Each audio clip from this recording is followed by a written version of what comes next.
The House will vote today on a multi-billion-dollar aid package to help the victims of Hurricane Harvey as the Lone Star State ramps up recovery efforts. This is the first victim of the storm is identified. Fox News' Bryan Llenas is live in Houston, Texas this morning with the details. Brian, good morning to you.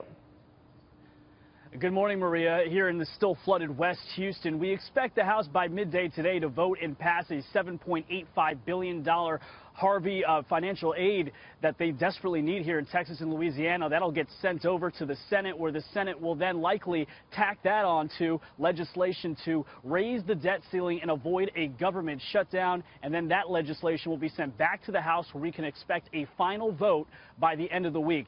FEMA really needs the money. They are spending money rapidly here in Texas. FEMA has received more than 573,000 requests for assistance. 180,000 people have already been approved to receive $148 million.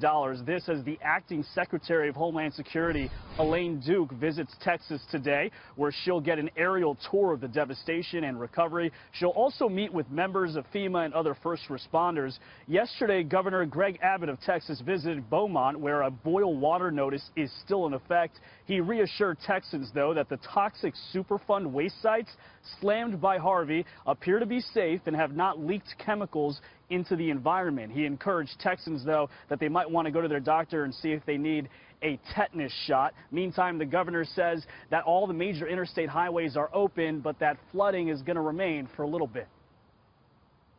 Flooding is expected to continue for a few more days before beginning to recede. The Sabine River at Orange is beginning to recede, and all other river sites are now in recession.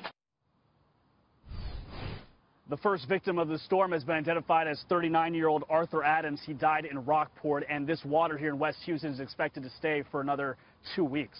Maria? All right, Brian, we'll be watching that. Thank you, Bryan Llenas there.